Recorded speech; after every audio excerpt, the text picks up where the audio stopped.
Welcome to another episode of the KUBIK Report. It's been a while, but I'm happy once again to have Greg Thomas back on our podcast. This will be our 11th podcast together. We've been covering an ongoing series of interesting topics on the subject of business and personal leadership development. Greg is a business consultant, author, keynote speaker, and a personal life coach whom I have known for a long time. As a reminder, you can learn more about Greg's training skills on his YouTube site. Simply type in Leadership Excellence channel.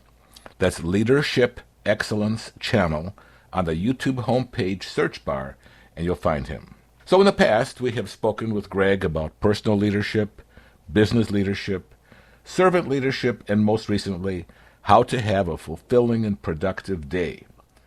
Greg, welcome to our 11th podcast together.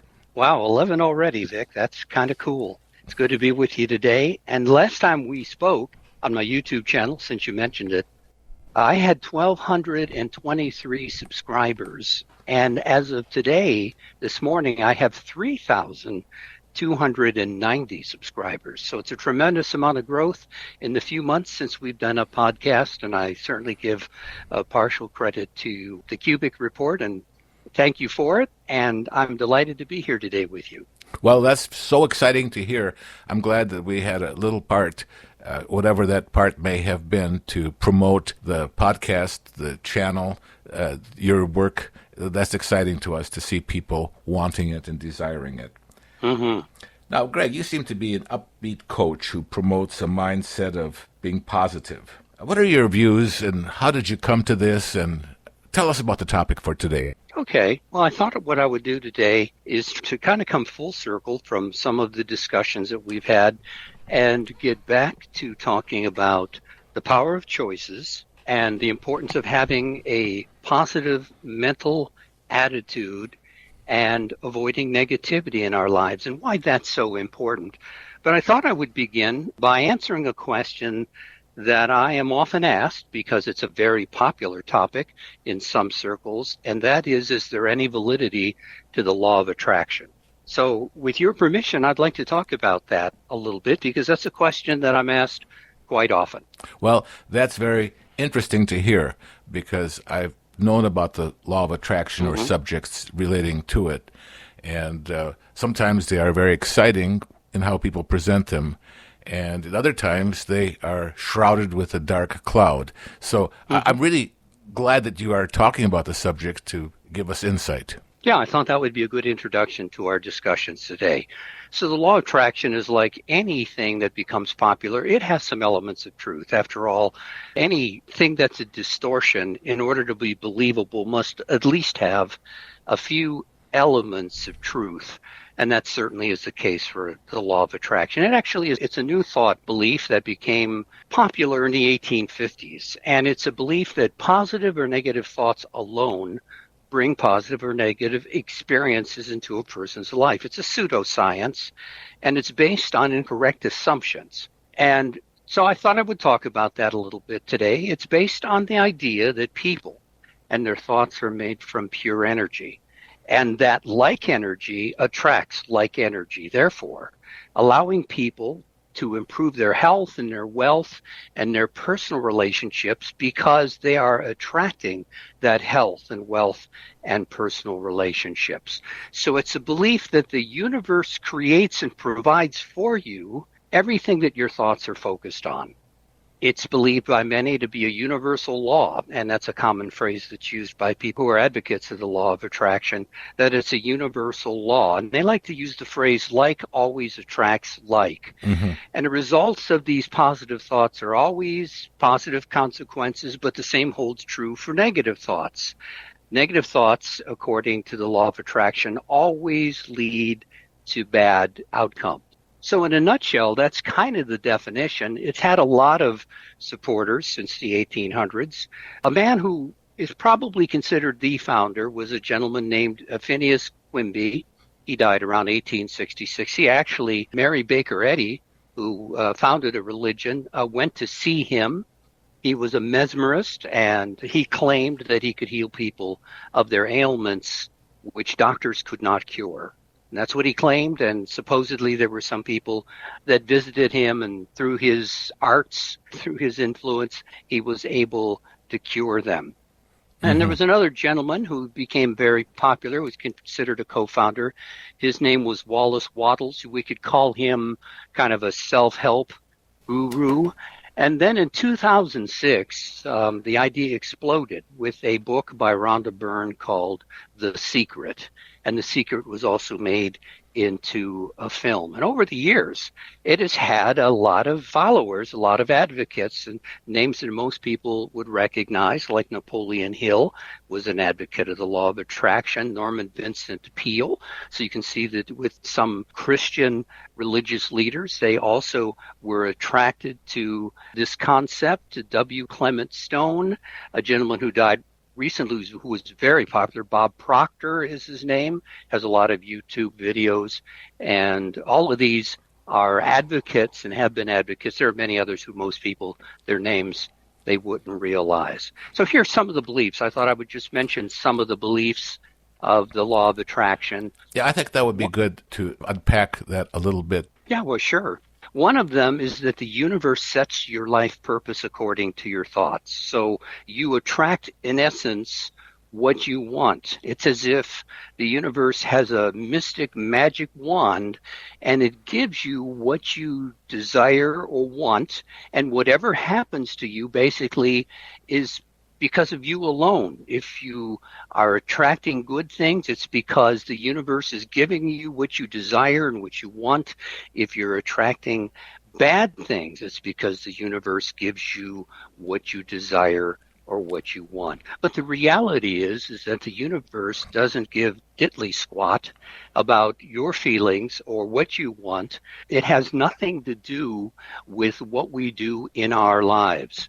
And so what they do is they replace the concept of what we would call God with the concept of the universe providing, again, like with a mystic magic wand, whatever it is that you're thinking about, that you desire, that you are attracting, is exactly what you get like a gift from the universe. With this mindset, challenges, when you go through challenges in life, they are considered negative thoughts. So you are supposed to avoid challenges, to ignore the challenges, to pretend the challenges aren't there. This belief depends on an unshakable faith with the universe. Again, if a bad thing happens to you, it's because you've attracted that bad thing and it's your fault. You are told not to get involved with anything negative like charities or helping the needy, because the belief is this will attract more negativity and poverty in your life if you get involved with things like charities or helping the needy. You're told to give your attention wholly to riches and ignore poverty. And this includes avoiding any kind of support groups. If you have a mental challenge or if you have physical illnesses and you need therapy, or you need to be part of a support group. Maybe your spouse has died and you're part of a support group to encourage others and for them to encourage you. That's also considered negative, and you are discouraged and told not to get involved in any kind of support groups. And then you're told not to think about plans and actions following up on what you're trying to attract, because those are considered discordant and negative. They show a lack of faith in the universe. So you are told to skip any planning and focus on just the end result, what that desire is that you have, that will, and to live without any regard to the present, to pretend like you already have received what it is that you are trying to attract. So you alone are completely responsible for any goal that was not successfully achieved. And this assumes that you, of course, can not only control your own thoughts and actions, but it also assumes that you can control everyone around you and even nature itself, because sometimes bad things happen in nature that certainly are outside of our control. Think of the recent fire in Maui. So the idea expands to the point where the only reason anything bad could ever happen to you is that you were thinking or attracting bad thoughts. So here's to the point of ridiculousness that it gets to. children are getting killed by terrorists, if sick babies are in the intensive care unit, if there are victims of floods, fires, hurricanes, natural disasters, the Holocaust, it basically says that it's their fault because they were attracting these disasters upon themselves. Greg, I hadn't realized that it had gone, to that. I know I had heard of the law of attraction, that good attracts good and that type of thing. But, this goes to a dimension that is just very counterproductive. And I think of bad things coming to people because they dwell on it. I think of people like Patriarch Job, for example. He had everything going. He was positive. He was rich. He had everything in his direction. And then all of a sudden there was the trials that came upon him. And Sure. one of the longest books in the Bible kind of talks about the fact that there was a purpose from God to teach certain lessons in that. And it's just really hard to imagine that you're kind of giving yourself over to forces in one sense that are in your control, but out of your control at the same time. So this is a little troubling to me, Greg. Please explain. Okay, well, sure. It goes on. When you expand what we've been talking about so far, it basically teaches that you can think or you can attract your way to a perfect state of health. You can attract a perfect body, the perfect weight, eternal youth, riches. You can bring it into being through your consistent thinking of perfection. And there's a lot of emphasis through some of the practitioners on perfection. But the reality is life is not perfect. And if this is so powerful, then how come all of the believers and practitioners in this eventually die? If you can attract your way to perfect health, then why do the practitioners, like everyone else, grow old and die? So in contrasting to that, to what real positive coaching is I want to contrast what I teach with what the law of attraction is. So what I teach is a right mindset, and that is thinking and talking positively about a situation increases your energy and your motivation, your productivity, and you end up getting more results and greater success and thankfulness. With a positive mindset, you rarely quit. This has nothing to do with some magnetic force connecting with the universe. Having a right mindset simply gives you the desire to keep going and keep doing things when most people quit and give up. Again, the universe doesn't owe you anything when you have a positive mindset. Even negative events are easier. You accept negative events. You don't believe that they happen because somehow you brought them or attracted them to yourself. That's part of living. That's part of being in a physical world, is that there's going to be positive and there's going to be negative. And we are intended to learn through all of those events. But when you have a positive mindset, even the negative events you experience are easy. As a matter of fact, compared to other people, some of the things that they determine to be negative events, the exact same thing you'll look at as just another day. You won't even look at it as a negative event when you have a positive right mindset. It's because you see a deeper purpose in both positive and negative situations. You know that they're both valuable. The negatives aren't a punishment because you attracted the wrong things. The negatives are there because they are part of a process for you to mature and grow as a human being through all of life's experiences. And what I coach is action-oriented, unlike the law of attraction, which implies that somehow taking action is a lack of faith, that by doing those things you are telling the universe that you doubt. Action is taking choices. It's making the right life choices to plan your own future rather than attracting the universe or expecting the universe to do it for you. Again, the universe itself doesn't care. If you look out beyond this beautiful planet we have and we live on, you know what you see? Nothing. So the universe can't do anything for us. What I'm hearing from this, and both of us have a background not only of this type of learning and experiences in the secular sphere, it's almost a parallel with a theology from God, who is a source of good. and also one who allows certain things that are evil, and he allows them, and there's a purpose in it. So in a way, appears to be an attempt to try to reach the secular world, saying, okay, you don't believe in a universe with God and a divinity. Well, here's something else that may fit it and it may work. And I'm thinking about the universe not caring for you. I went to a presentation one time about investments, and they talked about how you could fall in love with a particular stock that you own. You may fall in love with Amazon. You may fall in love with IBM. You may just not want to give it up because you love it so much. But you know something? IBM doesn't love you.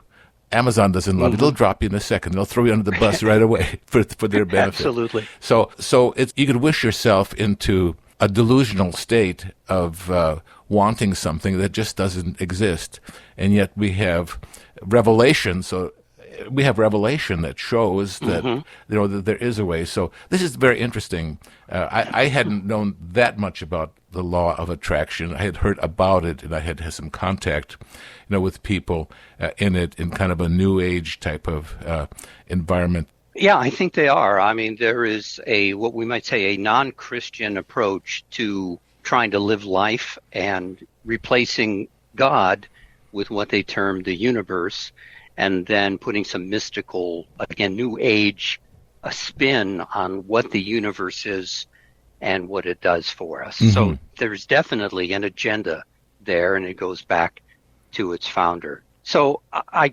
emphasize action, which again is contrary to the principle of the law of attraction. Peter Drucker once said the best way to predict the future is to create it. And that's why I emphasize, and in past podcasts, we've talked about a mission statement, right? We talked about the importance of personal goals. We talked about the need for growth. We've talked about the need for change and choice. So these are all part of action, of actually doing something. And I realize and I understand and I teach people that challenges are a natural part of life. It's the result, it's the price you pay for living. Sometimes bad things happen to really good people. And it's not because you brought it upon yourself, because you attracted tragedy or you attracted negativity to yourself. It's just part of the process of living in a physical world. And one thing, Greg, that as I look back on the first 10 podcasts that we've had, we've done about one a month. We've been doing this for over a year now. And, wow. And one of the central themes, or if you want to call it a theme, is making choices. I mean, whether it's personal leadership or whether it's business leadership, it all relates to making choices. You have that power, even in a society or even in a culture or even with a politic that may be oppressive. You still have choices. You still have a mind to make certain choices. So I feel like that's a central theme and very, very important in what we do. Even biblically, we're told to choose this day which way you'll go. And in other words, choose life with choices. Here, do this, don't do that, and here's why. But you still have to make the choice. Yeah, absolutely. Everyone's going to experience a certain amount of time and chance that is outside of our control. Again, those are the challenges. That is the price we pay for being physical beings and for life. And that in itself is not negative. We should have an expectation that there is a certain amount of time and chance that happens outside of our control. But that's actually a minimal part of our lives, because the truth is that one of two things happen in our life, and this is regarding making choices. Either you make your own choices, or someone or something else is going to make decisions for you. Absolutely. So in other words, right, either you choose the direction and the major opportunities in your life, or something else does. And as I've said before, this world, the day that you and I were born, Vic, has a default mission statement for every human being on earth. And it has statements like use people, use substances, abuse things, follow the golden rule. He who has the gold makes all the rules, right? It's very negative. It's very pragmatic. It's selfish. And it basically says if you do nothing because of the culture that you were born in, if you don't have your own mission statement, you will be swept along with everyone else and basically have the values and the interest that your culture says you should have. Might makes right. Right. Yeah, Sure. And that's part of the default mission statement that exists for everyone who's born in this world if they don't have their own. So therefore, we want to make sure that we're making our own choices and that we have our own mission. We understand what our mission is. Then we're creating action goals to support that mission and help the completion of that mission, and that we are making those choices. The difference between a positive and negative attitude is a personal choice. When we wake up every morning, we get to choose on whether we're going to have a negative attitude or a positive attitude. We choose our thoughts, and our attitudes become a reflection of the habits of our thinking. And if we're habitually negative, then our attitude is negative. If we're habitually positive, then our attitude is going to be positive. And Greg, one thing that, this really points to is that if you make enough good choices, even when they're painful, because there are bad choices we could make that lead us to quick returns and quick rewards of substance abuse, of addictions, that do give you temporary relief, for a few seconds, right, and then you pay. Sure. But then there are choices that you make that my wife and I, we've gone through so many things, in our career in the ministry. We've seen the good, bad, and ugly. And, we've survived through some very, very tempestuous times, but we always had a mantra that we lived by that always good will win out over evil, that you keep making good choices, and ultimately that will pay off, that ultimately there is a God who does see what you do and the choices that you make, and you are rewarded, so to speak, if you want to use that language, for making those choices. And I have found that it has never failed. I have always seen that good wins out over evil, right wins out over wrong, and making those choices will lead to those outcomes. Vic, you're absolutely right. And sometimes it does take time. Sometimes even right or truth will be rejected for a period of time and something else replace it. But it will always come back because it's tested and it's true. So it eventually will make a return, and people will accept it and understand that it was right and true after a certain period of time. So when we're making our personal choices, if we allow our choices to be undeveloped and uncontrolled, and we're just going with the flow of this culture and this society, then the end result is that our attitudes are going to be driven by fear. And our biggest form of motivation suddenly becomes fear. And fear is, of course, the least effective form of motivation. The emotion of fear has its good point. It acts to protect us, so we don't touch a hot stove. So there are things that we don't do that are dangerous, and that's good. However, many people develop the habit of responding to most circumstances of life from an emotion of fear. And again, it is the least effective form of motivation. People can draw and develop an immunity to fear. You go to the major prisons in the United States, and here you'll see human beings that are imprisoned. And fear no longer works on the hardened criminals. They say, kill me. Who cares? Right? So shoot me, kill me. I don't care anymore. They have nothing to live for. So here we applied all of this fear, and they developed an immunity from it. Fear has to constantly be provided from the outside in order for a person to internalize it and feel fearful. So it's not very effective, and it leads to negative and unproductive results.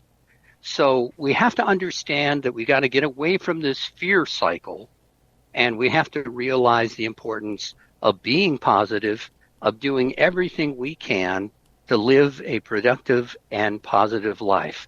Some things that fear does that I want to talk about. First of all, fear paralyzes action. I've been talking about the importance of taking action in our lives. Negative attitudes get in the way of positive, productive action because it's just, I can't, I don't want to, I don't feel like it, therefore I am going to do nothing. So fear paralyzes action.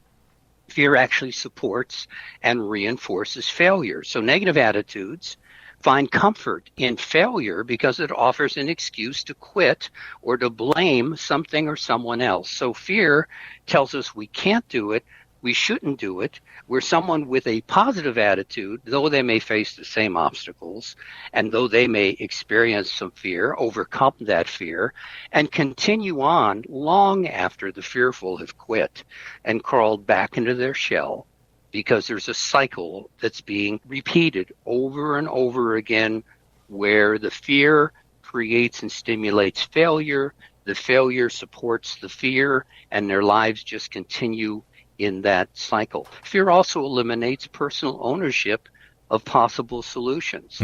When we're fearful and we have a negative attitude, it prevents the creation of solutions. It destroys creative energy, and it destroys our motivation to do the hard things. Whereas, again, if you have a positive mental attitude and you're not restricted by living a fearful life, you are more than willing to attempt to do the hard things.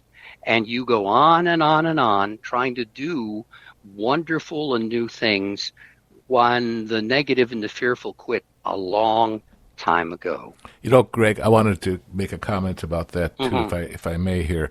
Please. I have worked with work groups of people, teams on a job, whether it be an editorial project or whether it be a project relating with personnel. And when I found a positive, constructive spirit in the group, everybody's just really turned on. And a lot of it had to do with the relationships and a feeling of can-do and positive, and you're being reinforced by, let's just be very honest, with compliments, with approval, with support. All of a sudden, you are entering a world of multipliers where you can accomplish things, you can write things, you can create miracles, so to speak, if you want to put it that way. But a dampened spirit, which even the book of Proverbs points out, kind of makes the spirit kind of curl inside. Yes. And it almost kind of collapses on itself. And even though somebody could whip somebody, it doesn't do any good. Just like that expression that you've heard, that the beatings will stop once morale improves. Sure. People have just a wrong priority to those things. And so what you're saying is absolutely correct as far as the spirit of things, and that's what needs to be looked at, is to the crucible of where that action takes place. There are times when you feel like you want to make successful moves. Or you could be one that really sabotages the work of others because you are so despondent or angry. I really understand what you're saying. Yeah, I mean, that happens every day in the business world. There are people who work for organizations that are discouraged, bitter, angry, some of them passive-aggressive, and they do everything they can to destroy the organization rather than support it and do the things that really need to be done, and that is a common problem in our workplace today. So all of our experiences in life are always going to be a mix of good and bad, and again, it has nothing to do with what you're attracting. That's life. That's what happens. Good things happen, bad things happen, but the key is that your responses to whatever happens to you in life can always be on the bright side. They can always be positive and productive in spite of what happens. I personally experienced in seeing doctors years ago when I had leukemia, and I went in for protocol, and I went in to talk to a doctor at Ohio State University to begin treatment. He told me with all the people that he saw, he could tell in advance who was going to respond to treatment and who was not going to be responding well to chemotherapy or treatment because of whether they had a positive or negative attitude about the cancer and about what they were about to experience in the treatment of their cancer. Mm-hmm. So our responses can continue to be positive and productive in spite of what happens to us, in spite of even some of the negative things that happen to us. It's interesting that even in a world of people who believe in God or do not believe in God, that 40 to 50% of atheists pray, which is to me just a bizarre statistic. I mean, who are they praying to, whatever, but they realize, or they just want to reach out to something out there just in case they're there or whatever. But they realize that they want to reach out and be positive in that way rather than totally shut their life off from any other consciousness. So I find it very interesting that there's a desire in human beings to realize that there is good that can come from positive thinking, whether you believe in a deity or not. Yeah, definitely. Think about choice and having a positive attitude as a personal power. Think of it as your own personal superpower, because you have the ability to decide what you're going to do next in life, what areas that you're going to focus on, what areas you're no longer going to focus on, what decisions you can make, and what things you're going to avoid because you don't think that they're good or healthy for you. So this choice represents the most significant resource that humankind have, and each and every one of us to a certain degree has that power of choice. So attitude and choice, it's not a gimmick. Our lives represent the cumulative impact of our choices. And yes, there is a mixture of time and chance involved in all of our lives, but overall, our lives represent the total impact of the choices that we've made for years. And these choices paint the color of our emotional space. It determines the outline of our futures. As someone once said to me, your attitudes are the prophets of your future. So our attitudes can become a self-fulfilling prophecy. We subliminally work to achieve what we believe. We may not state it outwardly, but what we're thinking in our heads and what we believe about ourselves and believe about others in our heads, we are subliminally working to achieve those things. It can't be any other way because that's how we're thinking. So therefore, it's got to affect our actions and what we do. Yeah, the expression, I've worked with a lot of people about pastoral ministry. There were people that are really can-do people. They could make things happen out of nothing, so to speak. And then there are people that, that won't work, and just be very negative. And the expression, they said it couldn't be done, and they were right. That type of mentality doesn't really reach anywhere. And it's oftentimes under duress, under trial, that some of the greatest inventions, they say that necessity is the mother of invention. Necessity, you've got to have this thing work. And so to make it work, you've got to find solutions. And people who find solutions are the ones who are leaders, because people follow them because they lead them to something good. Absolutely, no doubt about it. So I'd like to talk about accountability a little bit, because that's another thing that I emphasize that you will not find in a lot of the literature regarding thinking about the law of attraction.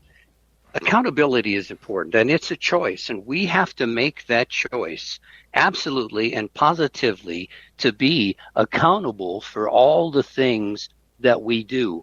Accountability pushes us beyond our self-imposed limitations. If you want to be tomorrow something that you are not today, that's going to require the development of an untapped potential. Doing more of the same never raises us to another level. And we have to hold ourselves accountable, not blame the universe, not blame other people, not blame ministers, not blame our boss, not blame our spouses, not blame our children, but accept accountability for our own choices and the decisions that we make. We have to stretch outside or beyond our comfort zone, and that means when we have to accept our accountability to do that. Accountability is not comfortable. Doing new things are risky and they're often uncomfortable. So it's important for us, and that's one thing I emphasize in my coaching practice, is that we all accept the important desire and need for accountability. And you have to be accountable in a way that's not just about you, it's all about you, but how it affects the people close to you and about their lives as well. Yeah, that's for sure. So again, I want to emphasize that in life, there's always good and bad that's going to occur. There's always some good in a bad situation, and there's always some bad in a good situation. So the question is, what are we going to choose to focus on? Your focus will determine whether you live a life of celebration or desperation. And some people, because they have developed through self-discipline and through a lot of effort, a positive mental attitude, they have decided they're going to live a life of celebration, even through the bad things, even through the difficult things. Other people, even though they've been given so much and they are so incredibly blessed, continue to live lives of desperation. Again, it's that glass half empty. There is, from their perspective, there's always something lacking. It's never enough. There's this deep-seated sense of entitlement. How come I don't have what everyone else has? And it's better to grow through your experiences than simply go through your experiences. So we can use every experience to grow. And if we can focus on the right kind of things, even in a bad situation, we can look for that silver lining. We can realize that in spite of that situation, we are still blessed in so many other wonderful ways, that life is good and that we are still able to celebrate what we have and the things that we do in spite of the situations that we have. And Greg, too, that when you become a leader, or when you are recognized as a leader, it's not because you read a book and just have those little points bulleted, and you just have them tucked away in a 3x5 card, whatever, somewhere. But it's because you've lived through them. You've lived through some of the hardship in it. There was one person that I interviewed. Actually, it's a book about reconciliation, and he was the author of it. And I thought, boy, these are really brilliant points. He's really brilliant. And in the interview, he brought out, the reason I wrote about this is not because I was good at it, but because I was not good at it. And I wanted to be better at it. He said it's because it was a skill that I did not have, and I wanted to have it. And he learned it through experiences, perhaps saying that I wish I would have done it this way, or now I know what to do. But it's becoming hardened, or it's becoming your tensile strength improved because of going through trial, sometimes a fiery trial, where you then can become a leader and can become someone looked up to because they know you've gone through it. They know that you've experienced it, and you know that their words are true. Yeah, he has credibility because he made the choice to change himself. He made the choice to learn more, to go through certain experiences and become a leader in that area where he recognized before he made that choice that was an area he was weak in, and he wasn't very good at that at all. So he's to be certainly commended for that. The last thing I want to emphasize today in this podcast that I work very heavily with a lot of people is to begin to refuse to worry. I tell people that if it isn't life-threatening, let it go. I am just stunned by so many people that I meet who go through the process of worry, and they spend more time in worrying than working to make things better. They're just, it seems to be wired into us, and worry is a subset, by the way, of negativity, of having a negative mindset. Worry steals today's happiness. You can't be happy today, no matter how blessed you are, if you constantly have going on in the back of your mind this worry, which is, by the way, also a subset of fear. We talked about that a little bit earlier. We have to let go of our worries, and you really can learn and you can train yourself to refuse to worry, because worrying doesn't help us. It doesn't solve anything. Some people behave the same way all the time because of worry. They're stuck in a worry cycle. because they keep on worrying about their problems. They refuse to let them go. And this is just repeated in their minds. It's like an albatross around their neck all day long. They are worrying about certain things. This is so important that some religious cultures emphasize the importance of letting go of all of your problems, taking them to God or talking about them in prayer, and stop worrying about so many things in life. Because again, worrying goes ahead and it steals our daily happiness. So let's think about the importance of that. Again, if it's not life-threatening, then don't dwell on it all the time. And if there's action that can be taken, then take that action, and you can eliminate the need for even worrying about what that may be, whether it's financial or health-wise or whatever. Do what you can do, and then let it go and move on. And don't allow that worrying in the back of your mind to be there all the time, to be pulling you down, to be pulling you into a negative mindset, and to be stealing a little bit of your happiness each and every day. Well, one thing, Greg, too, is we live in the post-COVID era right now. Mental health has declined. Depression has increased. I've talked to people that work with mental health, and all these things really do need support and treatment and counseling. And I'm glad that you're bringing this up, because I do feel like there are people that are just very distressed because of money, the economy, peace, their children. All this transgender woke stuff, is just very, very, very troubling, to families where they see their families dismantling. Even the political situation in the country, where you have one candidate who is, mentally hampered, another one that may be in jail. I mean, it's just, exactly. You have just craziness that you're looking at. Plus, what is the world thinking? What's going to happen in Ukraine? You're just under this constant gun of negativity, and so you have to be reinforced. You've got to come out with some things that are proactive to be able to fight against that. You certainly do, because if you think negatively, you'll speak negatively, and if you speak negatively, you eventually will also act negatively. It can't be any other way. Talking negatively about any situation will always seem to make things worse. We're creating that feed loop back in our heads that is reinforcing the negativity. But talking positively about a situation will always seem to increase our energy and our motivation and our productivity and all of our results, because being positive, again, helps us to continue doing the difficult things when other people have quit and given up. So we want to learn to phrase things positively. Think in terms of I can, I will, it can, it will. And to have a positive approach to life and a positive approach to every experience that we may go through. I'll give you one example and conclude the podcast today, and I hope you'll have me back.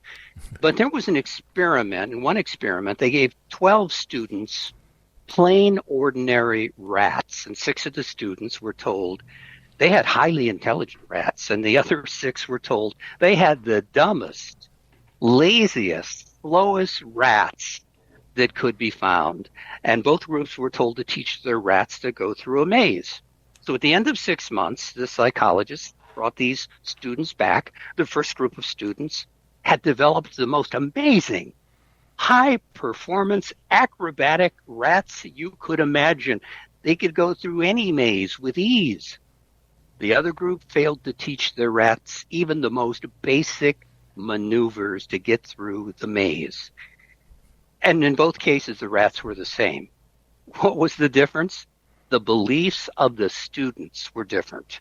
Those who expected achievement got achievement because they worked towards it. They did the training, the coaching. They did their due diligence. And those who anticipated failure, they got failure. They didn't spend the needed time training their rats. They didn't believe they could do it. They had convinced themselves that their rats were the laziest, slowest, dumbest rats that had ever been bred on planet Earth, and they didn't even put forth the effort. So it's an important thing for us to remember, to stop negative thoughts from entering our mind and take a positive perspective on life, on everything that happens, and we can make that choice as we begin each and every day. Absolutely, absolutely. That's this has just been a very, very insightful podcast. Maybe even the one that's been the most insightful of all, because we really got into a lot of points of where we had to make choices, even in what things we talk about, how we view them, and the good and bad and ugly of it all. This has been just very, very interesting talking to you, Greg. Good. Well, thank you, Vic. I hope you will have me back in the future. I'd like to talk about how we can all be better communicators. I'd like to talk about some techniques and some skill sets we can use to learn to better communicate with our spouses, within people in our community, in the workplace, in our families, in our church congregations. So I hope you'll have me back and we can begin talking about that in the future. Well, you have an open invitation, and we certainly want to have you back. Sorry about the gap that we had between the last one, but there's just been a lot happening here, and I was hoping that you weren't losing interest. So I'm glad that I'm glad that you No, are, not at all. I'm glad that you are wanting to be on the podcast here, that we can produce something that could be helpful to the audience we're talking to. You bet. Sure. Thanks again. Okay, thank you very much, Greg. I really appreciate you very much and the work that you do and the effect that you have on so many people. Thank you very much. Thank you for listening to us today on the KUBIK Report. We welcome you to share this podcast and tell your friends about it. We can be found on a variety of platforms, including Apple and Google Podcasts, Pandora, Spotify, iHeartRadio, Audible, and many other platforms. You can easily find us at any browser address box by typing in the words, The KUBIK Report, and there we are. Remember, KUBIK is spelled K-U-B-I-K. We'd love to hear from you. Write to us at vkubik@gmail.com. That's vkubik@gmail.com. Again, thank you for listening. Come back soon for more.